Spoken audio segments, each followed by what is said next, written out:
the fertile soil of Mississippi, where the air hangs heavy with humidity and secrets grow as readily as cotton in the fields.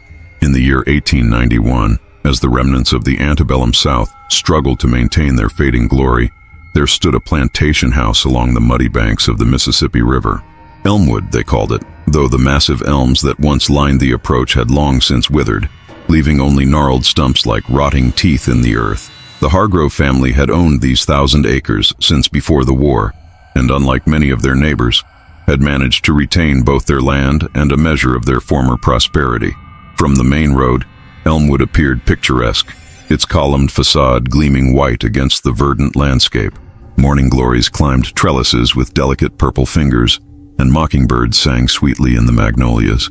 Behind the main house stretched formal gardens where roses nodded their heavy heads in the perpetual dampness. Further still lay the kitchen garden, enclosed by a high brick wall draped with ivy, so thick it seemed to pulse with its own heartbeat. It was this walled garden that drew whispers from the locals. The townfolk spoke in hushed tones of how no outsider had ever been permitted beyond its weathered wooden gate. The Hargrove family employed no gardener for this special plot, though they hired help for every other aspect of the estate's maintenance. Only Augustus Hargrove himself, patriarch of the family, and occasionally his wife Cordelia, ever tended what grew within. The Hargroves had always been peculiar. Augustus, with his tall frame and unnaturally pale complexion, moved through town like a specter, acknowledging greetings with only the slightest inclination of his head. Cordelia was rarely seen, her health reportedly fragile since the birth of their first child. And what curious children they had. 5 of them now, each with the same alabaster skin and unsettling amber eyes that seemed to reflect light like a cat's. The family never wanted for anything. Even when drought withered neighboring crops or blight blackened the cotton, the Hargroves' fields remained mysteriously fecund. Their prosperity bred envy, and envy bred rumors. Some said Augustus had made a pact with dark forces during the war. Others whispered that Cordelia practiced forbidden arts learned from her grandmother, who had come from Haiti with stories of midnight rituals and blood sacrifices. But the most disturbing tales concerned the children. They appeared at irregular intervals, though Cordelia was never seen to be with child. They emerged into society fully formed, speaking perfectly and possessing knowledge beyond their apparent years. They never played with other children, never attended the local school, never suffered childhood illnesses.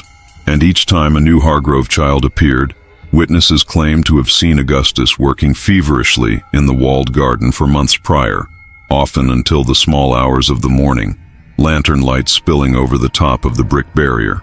In the summer of 1891, when the cicadas screamed their endless chorus and heat shimmered above the dusty roads, a local girl named Emmeline Foster disappeared. She had last been seen picking blackberries near the edge of Elmwood property. The very next week, Augustus Hargrove introduced his newest child to society at the annual midsummer ball. A girl of approximately 9 years of age with familiar wide-set eyes and a peculiar birthmark beneath her left ear, identical to the one Emmeline's distraught mother described to the sheriff. The sheriff, a man named Thaddeus Wilkes, dismissed the foster girl's disappearance with remarkable haste. "Children wander," he declared, twisting his considerable mustache. "The swamp claims its share every summer." But those who knew Emmeline, sensible, cautious Emmeline, found this explanation wholly insufficient. The coincidence of her vanishing and the new Hargrove child's appearance settled like river silt in the collective consciousness of the town. Augustus Hargrove had made generous contributions to the construction of both the courthouse and Sheriff Wilkes's handsome residence the previous autumn. Such connections served to quiet official inquiries before they properly began. Whispers continued nonetheless, traveling from servants' quarters to market stalls, from church pews to hunting parties. Most troubling were the observations of Elmwood's kitchen maid, Betsy Turner, who claimed the new Hargrove daughter awoke screaming for her real mama on 3 consecutive nights before abruptly ceasing such outbursts. After that, the child adopted the eerie composure characteristic of all Hargrove offspring. The plantation's history held darker secrets still. During Reconstruction, when many great estates had fallen to ruin, Elmwood had somehow thrived. Records in the county courthouse showed 4 orphans had been legally adopted by the Hargroves between 1865 and 1875. Yet town elders recalled no adoption proceedings, no children arriving from elsewhere. These adopted children eventually disappeared from public records without explanation, replaced by children Augustus claimed were his natural progeny. Curious patterns emerged for those with courage to observe them. Each Hargrove child appeared following seasons when Augustus was observed purchasing unusual quantities of saltpeter, bone meal, and exotic minerals from the apothecary in New Orleans. His correspondence with botanists in distant countries, particularly India and certain remote islands of the Caribbean, arrived sealed with peculiar wax emblems that the postmaster could never quite describe afterwards. The walled garden, visible only from the highest point of Jenkins Hill across the river, revealed strange geometries when viewed from this elevation. The plants within grew in precise formations, unlike conventional agricultural arrangements.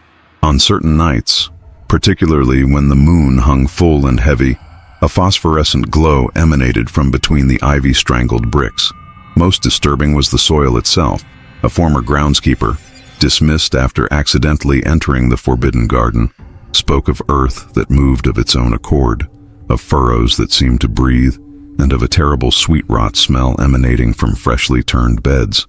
He abandoned the county entirely after sharing these observations, leaving behind most of his possessions in his haste to distance himself from Elmwood. The local physician, Dr. Edmund Clark, had attended the births of all legitimate children in the county for 30 years, yet he had never once been summoned to Elmwood for a confinement. When pressed on this peculiarity at the Masonic Lodge, he would turn ashen and change the subject with remarkable determination. Some recalled he had visited the plantation only once, summoned during a terrible storm 5 years prior, and had refused all subsequent calls to the property. As autumn approached in 1891, the disappearance of Emmeline Foster became merely the most recent chapter in a long, unspoken chronicle of Elmwood's sinister mysteries. The harvest moon would soon rise, and Augustus Hargrove had begun ordering unusual supplies once more. The autumn of 1891 hung over the county like a shroud, the oppressive heat giving way to mists that crept from the river bottom each morning, transforming Elmwood into a spectral vision.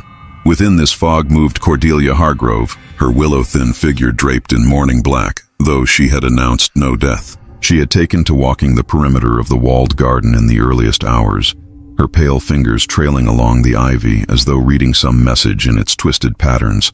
Those who glimpsed her on these dawn perambulations noted how she appeared to be listening, head tilted, lips moving in silent conversation. Her once auburn hair had gone completely white, though she could not have been more than 40 years of age. It hung unbound down her back, contrary to all propriety, making her resemble some wild prophetess of old, rather than the mistress of the county's grandest plantation. "The ground is hungry again," she was heard whispering to her eldest son, Thaddeus Hargrove, a young man of perhaps 20 with eyes like ancient amber and fingers unnaturally long and tapered. Unlike his siblings, Thaddeus had attended university in England, returning with volumes of obscure botanical texts and an even more pronounced aristocratic bearing. Townfolk observed that he alone among the Hargrove children cast a somewhat faint shadow, particularly at noon.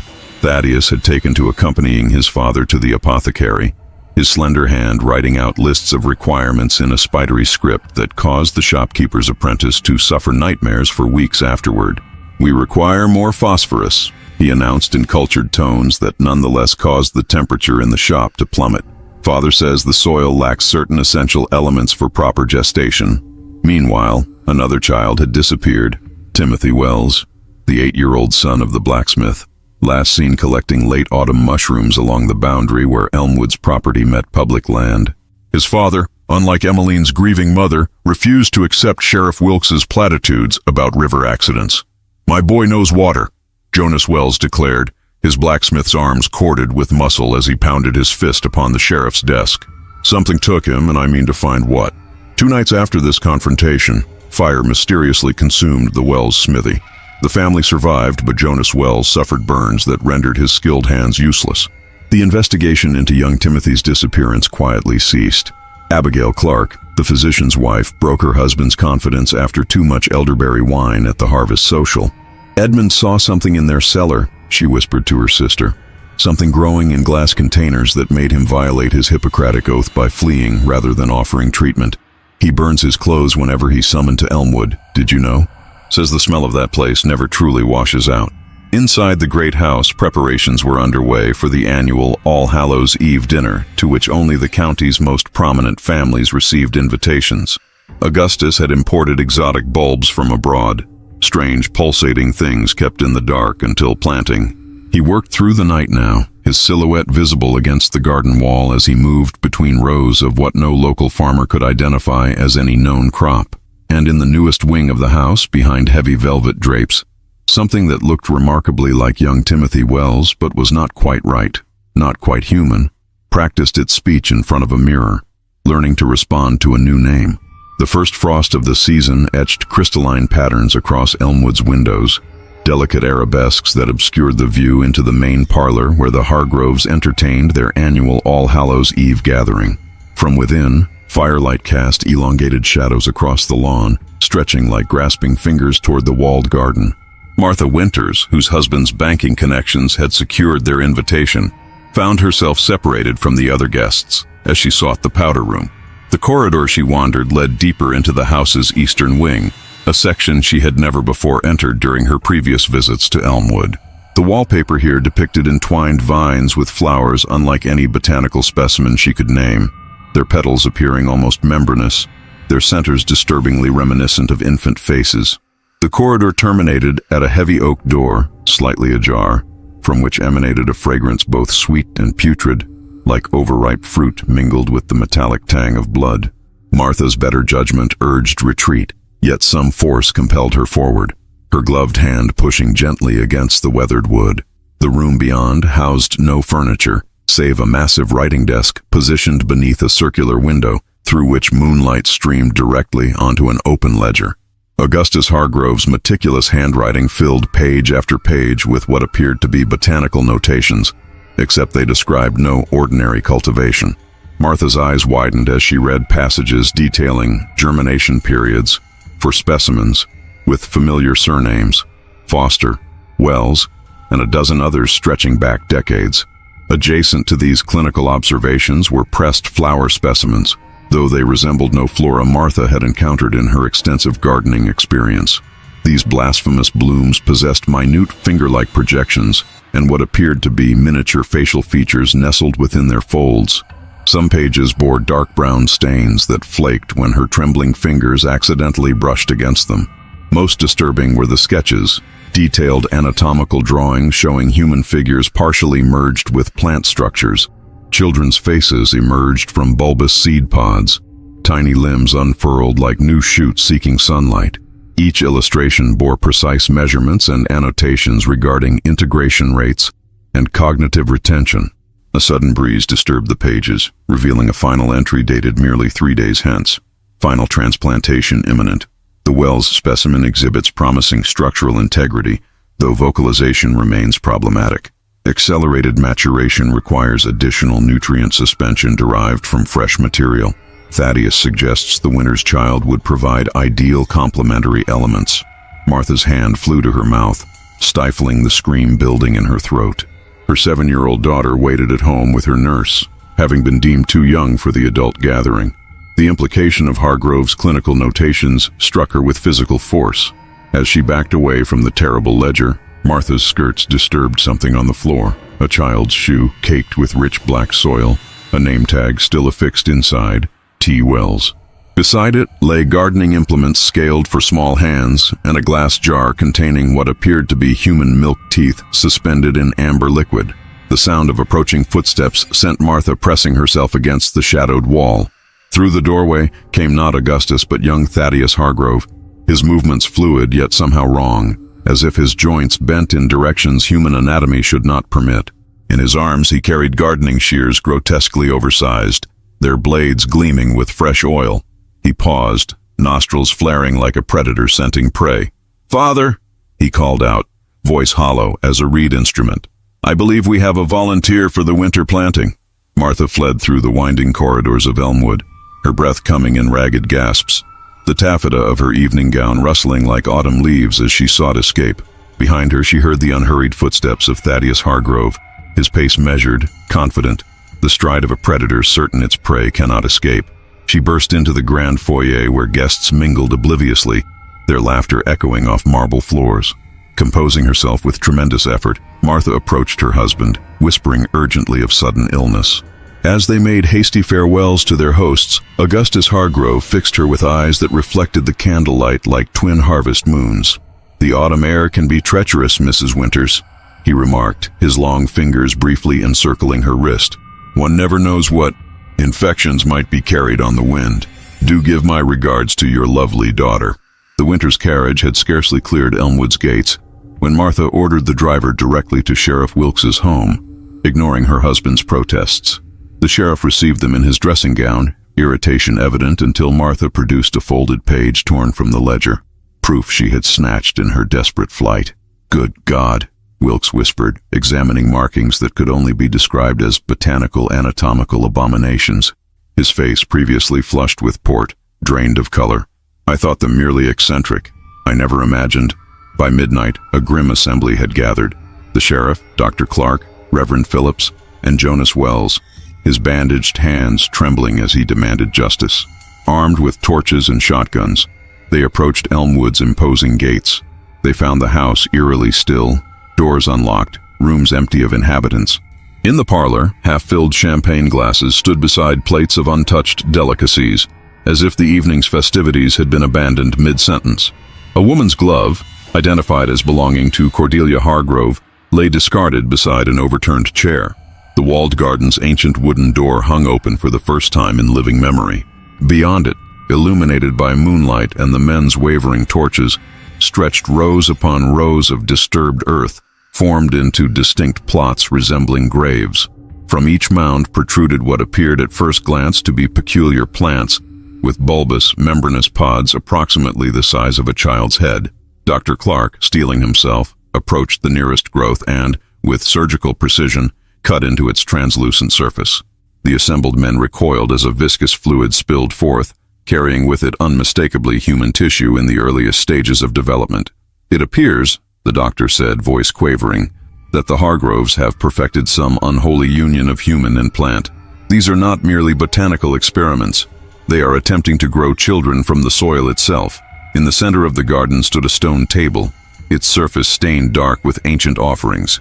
Carved into its base were symbols corresponding to those found in Augustus's ledger, along with inscriptions in languages none present could identify. The search expanded to the cellar, where they discovered glass vessels containing human remains suspended in luminous solutions, biological components harvested for what the ledger termed cultivation medium. Most horrifying were small wooden boxes lined with satin, each containing a child's cherished possession alongside locks of hair, materials apparently used to guide the development of each new harvest. Of the Hargrove family themselves, no trace remained, save for freshly turned earth in the furthest corner of the garden, a plot larger than the others, marked with a wooden stake bearing an inscription in Augustus's unmistakable hand: "The Final Planting." The men of the search party stood transfixed before the freshly turned earth of the final planting, their torches casting grotesque shadows that danced across the garden walls like malevolent spirits. Reverend Phillips murmured prayers in a trembling voice, holy water dripping between his fingers onto soil that seemed to sizzle at the contact. "We must excavate," Dr. Clark declared, his medical detachment reasserting itself despite the horror. "Whatever lies beneath may provide answers." As their shovels broke the surface crust, the earth released a sickly sweet miasma that caused several men to retch uncontrollably. The soil itself possessed a disturbing consistency, neither fully solid nor liquid, with vermicular movements suggesting autonomous life. Deeper they dug, through layers that pulsated with a rhythm disturbingly similar to a human heartbeat. 3 feet down, they struck something yielding yet resistant. Jonas Wells, despite his bandaged hands, joined the effort, driven by paternal desperation. What they uncovered defied rational explanation. A massive, fibrous cocoon, its surface translucent enough to reveal shadowy forms within.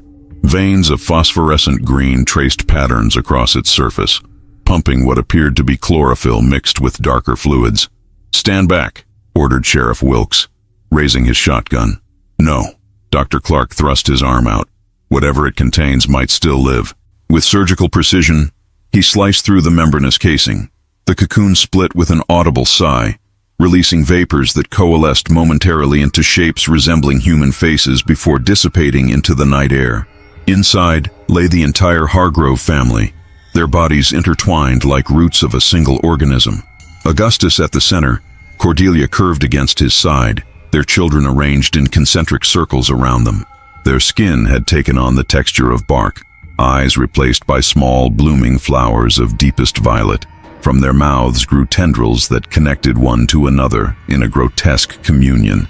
Most disturbing were the half-formed figures emerging from their flesh, small limbs and partial faces pushing through like new buds, each bearing unmistakable resemblances to the county's missing children.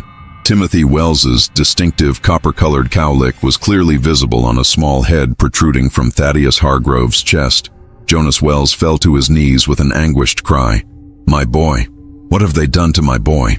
As if in response to his voice, the Timothy bud turned toward him, eyes opening to reveal not human organs, but tiny blossoms that unfurled in recognition. Dr. Clark discovered a final journal entry tucked into Augustus's rigidified hand, the paper partially absorbed into the flesh-becoming wood. The elegant script had deteriorated into frenzied scrawls. "The garden reclaims us at last. Our ancestors' bargain comes full circle. 3 centuries of borrowed time, paid for with the innocent. Now the soil remembers its price. We join the failed ones who came before, becoming nourishment for the final harvest. The bloodline ends, but the garden is eternal." Martha Winters, who had insisted on accompanying the men despite her husband's protestations, stepped forward with quiet determination. From her reticule she withdrew a small silver box of matches. "There is only one purification for such abomination," she whispered, striking flame against phosphorus. The fire caught quickly, unnaturally so, as if the garden itself craved annihilation. Green flames shot skyward, consuming the unholy growths with voracious intensity. As Elmwood burned, witnesses from town would later swear they heard children's voices singing in the crackling blaze, a chorus of release as tortured souls finally found liberation. By the coming of winter, when frost etched permanent patterns across the charred remains of Elmwood, the county had developed an unspoken agreement to leave the ruins untouched. A makeshift fence of crossed timber marked the boundaries that no resident would willingly cross, though travelers occasionally wandered near, unaware of what had transpired on that accursed ground. The Mississippi Historical Society, however, proved less superstitious than the local populace. In December of 1891, they dispatched archivist Horace Pemberton to collect documentation regarding the regrettable incident of spontaneous combustion that had claimed one of the state's historic plantations. What he uncovered in county records and private collections revealed the Hargrove family's dark lineage stretched far beyond what even the search party had imagined. Among the documents Pemberton preserved was a yellowed letter dated 1763, discovered in the abandoned office of Augustus Hargrove's solicitor. "To my most esteemed kinsman Jeremiah Hargrove, the specimens procured from the savage lands of Haiti survived the crossing, though 2 bearers perished in proximity to their emanations. The native woman who accompanied them speaks of earth that hungers for blood and yields unnatural fruit when properly fed. She cautions that what grows from such soil bears only outward resemblance to natural offspring, being instead vessels for entities she names only as the waiting ones. Her warning that such beings must be returned to the earth within a generation lest they assume their true form seems superstitious fancy. Yet I observe an unusual quickening in the growth medium when exposed to the blood of innocence. Your servant in this unholy endeavor, William Hargrove."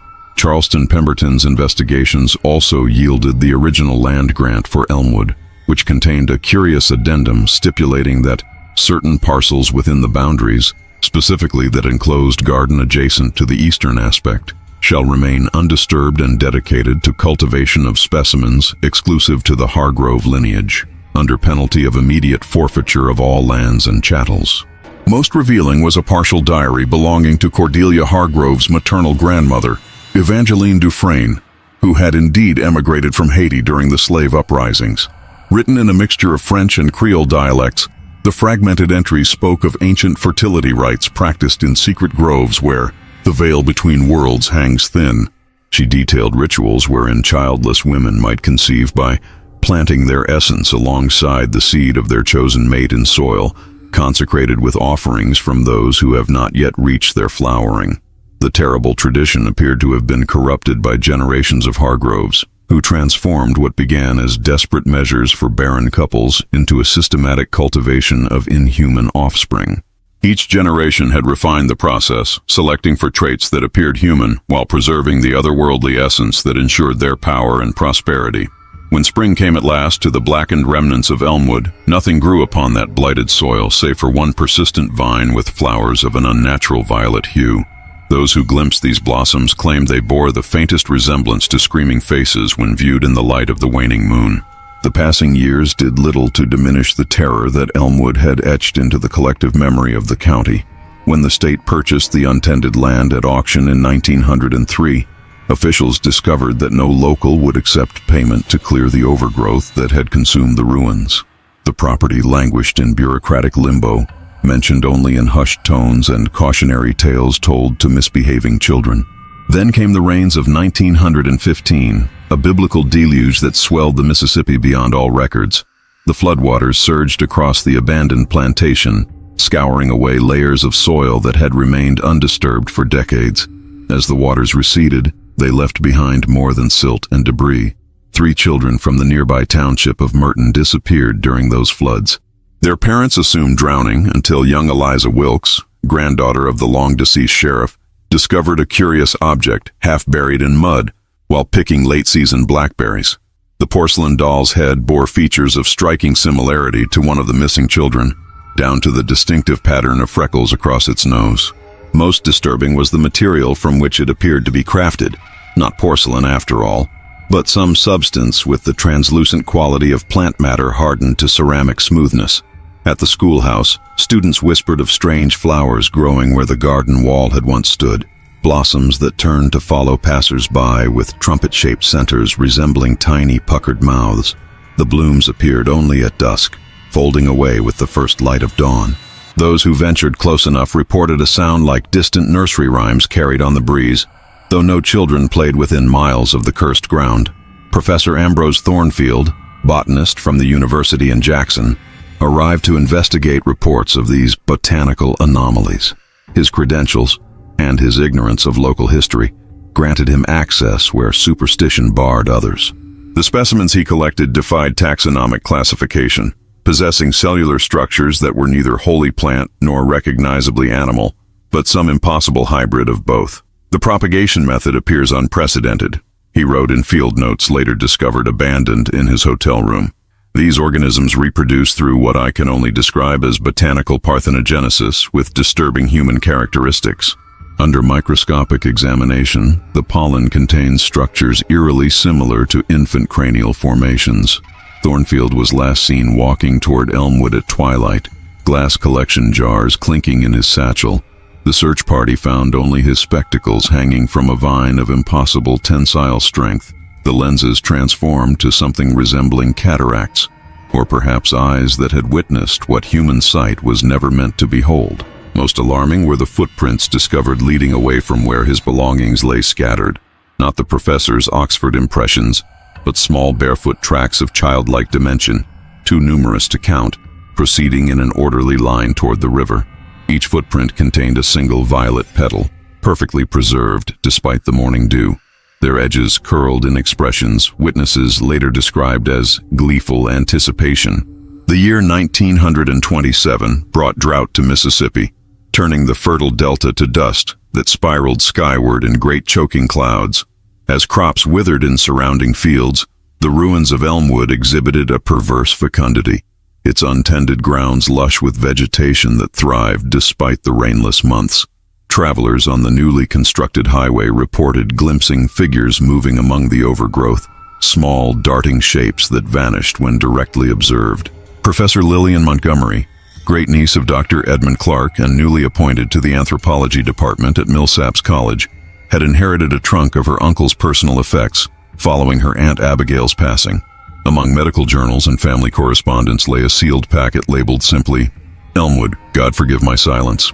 Within, she discovered detailed notes describing the biological impossibilities witnessed in 1891, alongside pressed specimens preserved between wax paper, desiccated violet petals that, when placed in water, still pulsed with unnatural vitality.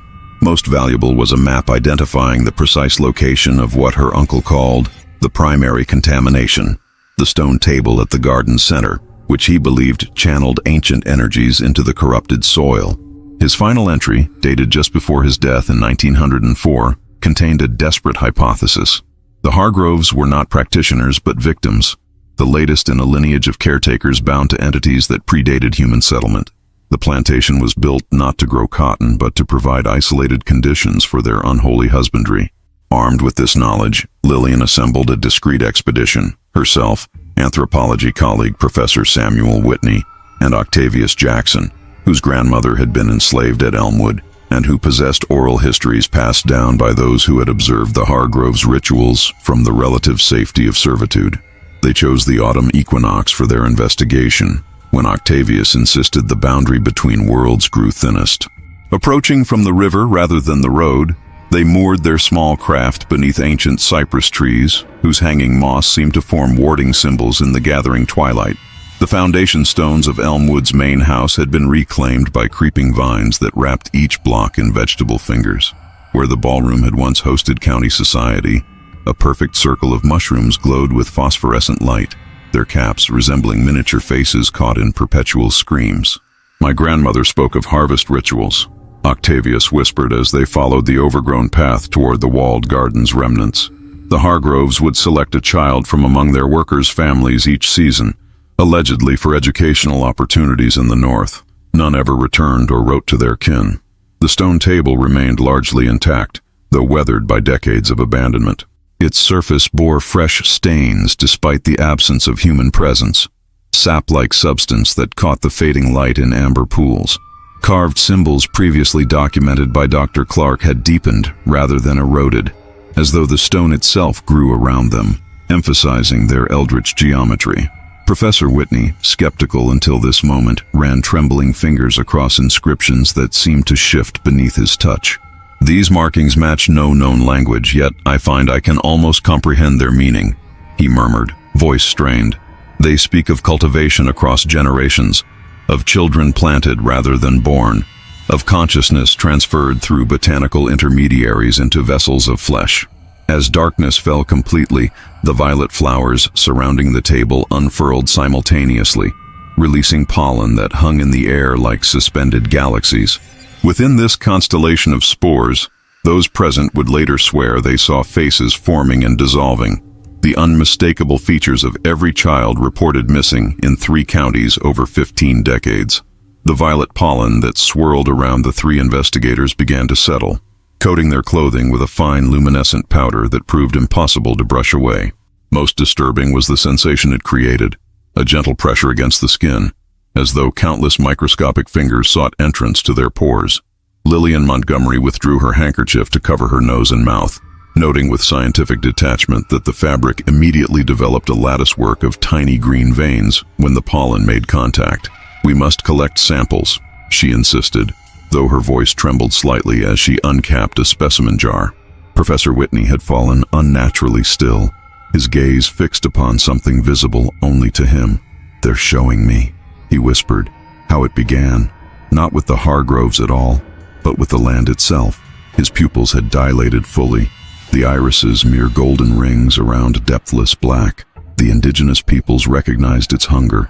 They made offerings, small animals, then criminals from their tribe. But the soil's appetite grew insatiable. Octavius Jackson moved with purpose toward the western corner of the ruined garden, his steps guided by some ancestral knowledge. "My grandmother said the original plantation house stood elsewhere. They abandoned it after the first experiments failed, building Elmwood atop fresh ground. But they brought the corrupted soil with them, one cartload at a time." He knelt, scraping away vegetation to reveal weather-worn boards, a trapdoor barely visible beneath decades of accumulated detritus. Together, they managed to wrench it open. The wooden steps descending into darkness appeared surprisingly intact, as though regularly maintained despite the property's abandonment. The air that rose from below carried the scent of loam recently turned, of growing things nourished by substances best left uncontemplated. Lillian's electric torch revealed a chamber excavated beneath the former garden, its earthen walls reinforced with brick and timber. Agricultural implements hung from hooks, specialized tools with curved blades and pronged extensions, unlike any conventional farming equipment. Most unsettling was a nursery rocker positioned beside rows of tiny beds formed from soil and lined with what appeared to be dried amniotic sac material. Upon a workbench lay a journal far more recent than anything belonging to Augustus Hargrove. Its pages contained meticulous observations dated 1926, just the previous year, recording the successful germination of 17 specimens following application of stimulant derived from flood-recovered material. The handwriting belonged to Professor Thornfield, the botanist who had disappeared in 1915. "He didn't leave," Octavius murmured. "The garden claimed him." But it was the final chamber that revealed the ultimate horror. A room where glass vessels arranged in concentric circles contained human-plant hybrids in various stages of development. Some resembled infants with delicate fronds where hair should grow. Others had achieved more advanced integration, their limbs partially transformed into flexible vine-like appendages. Each bore a metal identification tag with surnames familiar from local obituaries.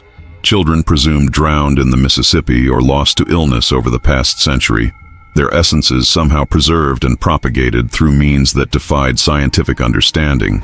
And there, seated in a wicker chair with violet blossoms erupting from his eye sockets and fingertips, was Professor Thornfield himself, or what remained of him, his body now serving as living trellis for the garden's continued cultivation. The Thornfield abomination's lips parted with an audible tearing sound, like roots pulling through soil.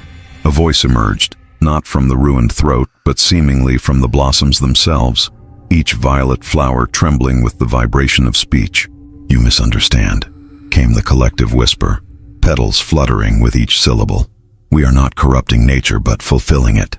The boundary between flesh and flora was always an illusion.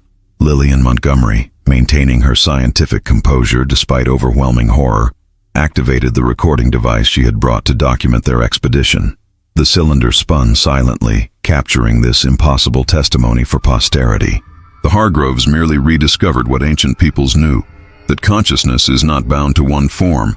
They sought only to grow children when Cordelia proved barren, but they unearthed something far more profound. The thing that had been Thornfield raised an arm, now more branch than limb, gesturing toward the glass vessels. Within the nearest, a partially formed child opened eyes the color of new leaves, tracking their movements with terrible awareness. Each vessel contains not stolen life, but translated existence. When the floods exposed the original garden, I discovered spores capable of capturing the essence of the recently deceased. These children were already lost to the river. We merely provided new vessels for their continuation. Octavius Jackson stepped forward, his voice steady despite the tremor in his hands. My grandmother spoke of children screaming in the night, of voices begging in two tongues at once. The blossoms quivered with what might have been laughter. The transition is imperfect. Memory remains while form transforms. But observe the later specimens. The integration grows more harmonious with each generation. Professor Whitney, still entranced, moved unbidden toward the furthest chamber where the expedition discovered the most advanced specimens. Adolescent figures with skin textured like bark, fingers elongated into tendril-like appendages. They stood immobile in rich soil beds, faces turned toward an aperture that admitted moonlight. "My God," Whitney whispered, "they're photosynthesizing." Among the papers scattered across Thornfield's workstation lay a bound manuscript entitled "The Evolutionary Imperative, Transcending Biological Limitation Through Botanical Integration." Its dedication page bore the inscription, "To the Children of Elmwood, Pioneers of the Coming Metamorphosis." The final pages contained detailed genetic sequencing, alongside proposed dispersal methods utilizing the Mississippi's extensive watershed to carry modified pollen throughout the river basin. Margin notes calculated potential conversion rates among riverside populations, with special emphasis on children whose cellular plasticity and neurological flexibility made them ideal candidates for transformation. Most disturbing was a map of the United States with concentric circles expanding outward from Elmwood, each ring labeled with projected years of advancement. The outermost ring, encompassing the entire continent, bore the simple annotation, "Complete integration achieved, 1975. Lillian closed the journal with trembling fingers, the implications overwhelming her scientific detachment. What they had discovered was not merely an isolated abomination, but the methodical groundwork for systematic transformation of human existence, a botanical apocalypse germinating in Mississippi soil, patiently awaiting the proper season for its terrible flowering. The autumn air carried an unnatural chill as Lillian, Whitney, and Octavius emerged from the subterranean chamber, their lungs grateful for air untainted by the sweet rot miasma that pervaded Thornfield's laboratory. The recording device in Lillian's trembling hands now contained evidence of horrors that academic journals would surely reject as fiction, or worse, recognize as truth and subsequently suppress. Above them, the moon hung swollen and sickly, casting shadows that seemed to pulse with botanical consciousness across the ruined garden. The violet flowers had turned uniformly toward them, trumpet-shaped blossoms following their movements with an awareness that no natural flora should possess. "We must destroy it all," Octavius whispered, his voice hoarse with restrained panic. "My grandmother spoke of purification by fire, as was attempted before. The soil itself must be scorched beyond recovery." But Professor Whitney shook his head, golden-ringed pupils still dilated from his communion with whatever intelligence had invaded his mind. Fire proved insufficient in 1891. The Hargroves merely became fertilizer for the next generation. The root system likely extends far beyond what we can observe, perhaps throughout the entire county by now. As if in confirmation, a soft undulation rippled through the ground beneath their feet, the earth shifting with peristaltic movements reminiscent of breathing. From the distance came faint laughter, childlike but wrong, as though human voices were being approximated by organisms that understood the concept only through observation. Lillian unscrewed a specimen jar, carefully collecting soil samples while avoiding direct contact with her skin. Containment rather than destruction may be our only viable approach. If Thornfield's manuscript is accurate, the conversion process requires specific catalysts. Perhaps we can develop some countermeasure, a botanical inhibitor. The wind shifted suddenly, carrying a new scent, sweet and cloying, reminiscent of nurseries and talcum powder, yet undercut with the unmistakable pungency of vegetative decay.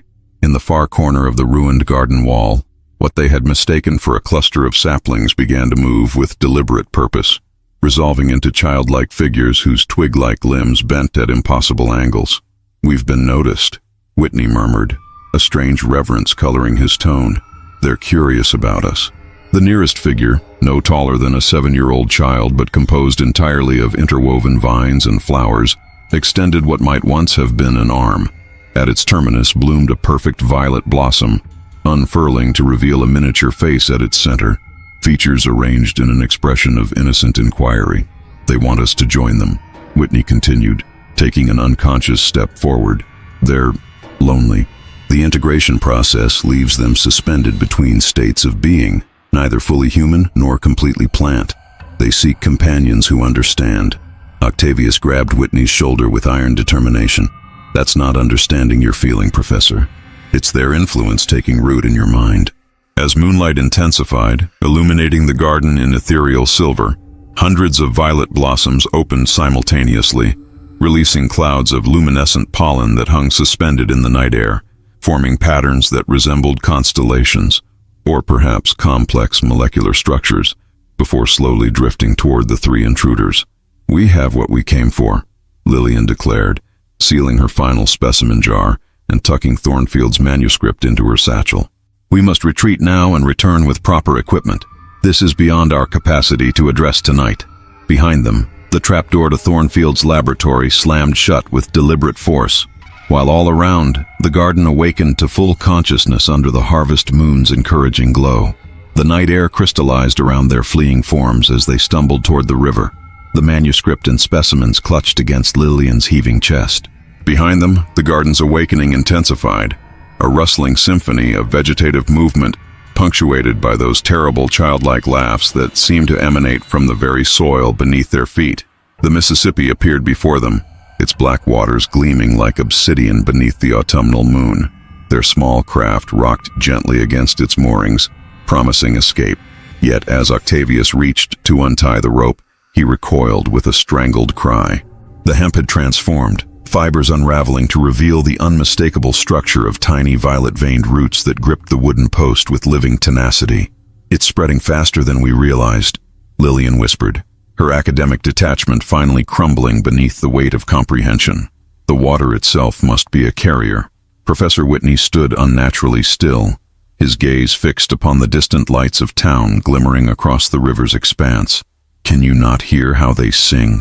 he murmured, tilting his head as though listening to some inaudible melody. The pollen coating his tweed jacket had begun to germinate, microscopic filaments penetrating the fabric to form an elaborate lattice of pale green across his shoulders. "The children of Elmwood invite us to witness the blossoming." Octavius produced a hunting knife, sawing desperately at the transformed rope. "We cannot allow this contagion to reach civilization," he hissed, fingers trembling as the blade finally severed their bindings. "My grandmother spoke of signs, children born with leaves beneath their fingernails, pregnant women craving soil instead of food. The early stages are already manifesting downstream." They pushed away from the bank, the small craft drifting sluggishly into the current. The water around them seemed unnaturally viscous, its surface tension heightened, as though the river itself resisted their departure. From the shoreline came a soft pattering, dozens of small figures emerging from the tree line, their twig-like limbs moving with clockwork precision as they assembled along the muddy bank. Thornfield's manuscript in Lillian's lap shifted slightly, pages turning of their own accord to reveal pressed specimens that appeared fresher than they had moments before in the laboratory. One blossom unfurled its petals with deliberate slowness, releasing a single mote of pollen that spiraled upward in defiance of physical law. "They've marked us," Lillian breathed, brushing ineffectually at the luminescent dust that now covered her hands. "Even if we escape, we carry their essence. We've become vectors." The moon reached its zenith, casting the river in silvered brilliance that illuminated what lay beneath the surface, a vast network of root structures extending from shore to shore, pulsing with unmistakable purpose. Through gaps in this submarine lattice, small faces peered upward, not drowning, but transforming, their features caught in expressions of surprised wonder as vegetative integration progressed beneath the water's concealment. Whitney extended his hand toward the shoreline, now receding as the current finally caught their vessel. His fingertips had begun to split, tiny green shoots emerging from the fissures in bloodless metamorphosis. "They only wish to bring forth what humanity has always contained," he said, his voice resonating with unnatural harmonics. "The garden remembers what we chose to forget, that all flesh returns to soil, and all soil yearns to flower." The violet pollen that had coated their clothing during escape from Elmwood proved itself a persistent companion in the weeks that followed. Despite multiple washings, Lillian Montgomery discovered microscopic traces clinging to the fibers of her expedition garments, visible only under her laboratory microscope, delicate spores that appeared to pulse with minute electrical activity when subjected to stimuli. Her colleagues at Millsaps College noted the change in her demeanor, the distracted gaze, the tendency to pause mid-lecture as though listening to voices inaudible to others. They attributed these peculiarities to overwork, unaware that beneath her starched collar sprouted a necklace of minuscule violet buds that required daily excision with surgical scissors. Each cutting produced no blood but rather a clear sap that, when analyzed, revealed cellular structures that defied taxonomic classification. Thornfield's manuscript remained locked in her office safe, its presence a constant temptation. During sleepless nights, Lillian found herself unconsciously tracing the patterns illustrated within its pages, the molecular architecture of human-plant hybridization that increasingly appeared less abomination and more elegant solution to biological limitations. The rationality that had defined her scientific career waged constant battle against the subtle botanical consciousness that sought purchase in her mind. Professor Whitney had disappeared entirely after their return, his boarding house room abandoned, save for a curious collection of terracotta pots containing rich Mississippi soil arranged in concentric circles. His academic papers remained ungraded, his research notes transformed into elaborate drawings of root systems that his replacement described as unhealthily obsessive in their anatomical parallels to human cardiovascular structures.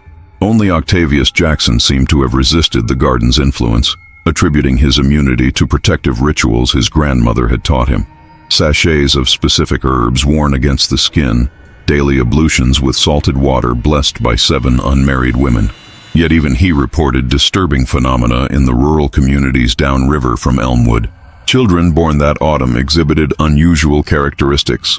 accelerated growth patterns, an unnatural stillness when exposed to direct sunlight, and most alarming, a tendency to congregate in perfect geometric formations when left unsupervised in open fields.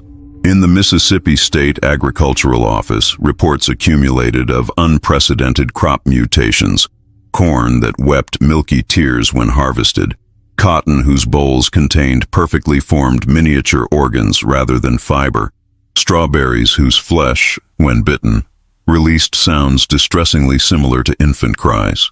Officials dismissed these accounts as rural hysteria or